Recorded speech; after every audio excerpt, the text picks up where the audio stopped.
Hi guys, it is Julie from Soul Focus UK here. This is an elevation with tarot reading for the Gemini full moon and eclipse. I am all about living a better life and using tarot to do that.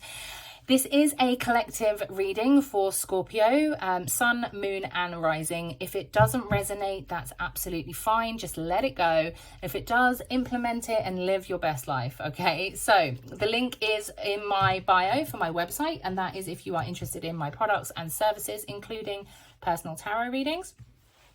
So this full moon in Gemini, and we are in Sagittarius season as well. So we're really looking at storytelling with those two factors, okay?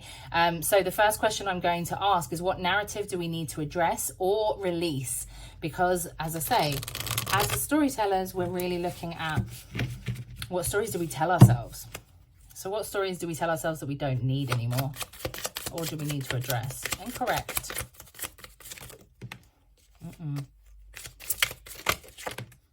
Oh. Okay, Scorpio, I'm laughing for a reason. Oh, and there goes that love card again.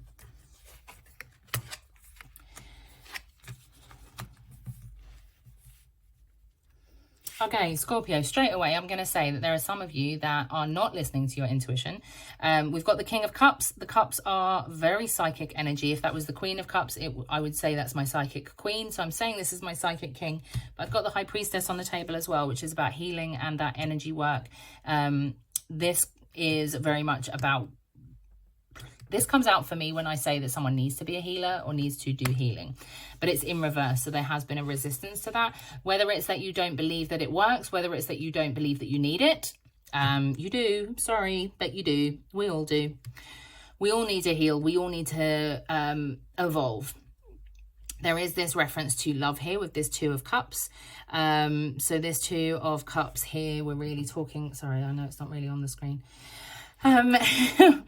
We're talking about looking into ourselves and looking at the deeper, darker sides. And Scorpio, that is actually what you're all about. So why are you not doing that? There is this resistance to that. It's like you've hidden, it's like these shadow aspects of yourself you've hidden away. And it's like this self-love is part of that. So definitely looking into that, okay? So this is something that we need to release. We need to release the concept that doing the inner work is hard work. It's not always. We need to release the fact that connecting to spirit is difficult. It's not. We've also got the Ace of Pentacles here, which really does represent a new beginning, but it is in reverse. So it's like there's a resistance to start something new. You're putting something on the back burner. And it could be something to do with work. So this is going to be very specific, but I'm going to say it anyway because it's coming up. There could be one or more of you that could enter into a healing profession of some kind, but you are resisting. So looking into that narrative, why are you resisting? What is the point in you resisting? What do you believe around that? Can we change that narrative? Do you believe that it won't bring in enough money? Because we can change that narrative. Let's change it. So what are the narratives that are coming through when I'm saying this to you personally now, as you listen, in relation to what are the narratives you have around love? What are the narratives around self-love? What are the narratives around inner work and inner healing, connecting with spirit and beginning something new? Okay, I know that's a lot. And that's the first time it's all come out like that. Okay, what blocks do we have that we need to know about, please, for Scorpio?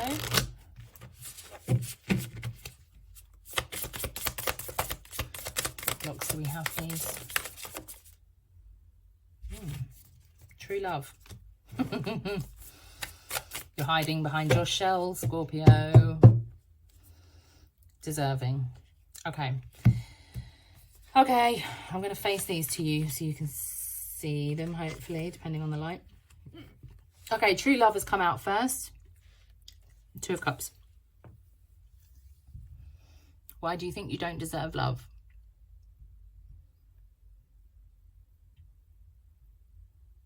Yeah, I'm leaving you silent like that. Why? Why do you think that? Think about it. Why do you think that you don't deserve love? Right, now I'm going to do this because I saw this card under here. So the Empress is here, okay? This is the mother of the deck. It could be around fertility, birthing something new. Family card is under here as well, okay? So this can, I've said this to someone else today already. This can be in relation to fertility, feeling like you don't deserve something, or it could be addressing something with our mother figures in our lives. It could very well be addressing something going back to our childhood, the narratives that we created as a child, and how we've adapted them to where we are now, and what we can do to adapt and change and going forwards. Okay, this feels really deep, but it is what it is. Increase as a block. What are you resisting in increasing in your life? Because you don't need to. We can remove it, whatever it is. As a block, think about it.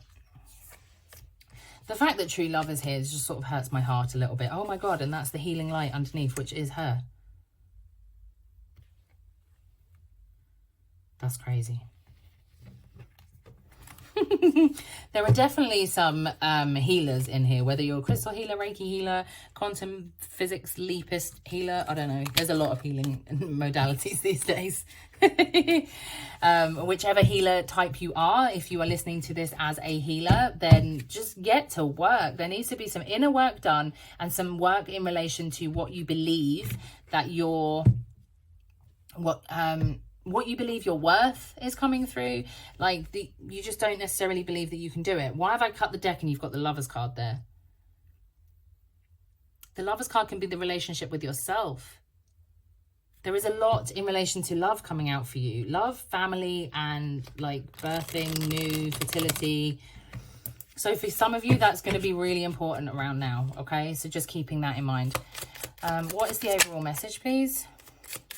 Resistance to the end, resistance to change with the Death card, 7 of Swords, 9 of Swords.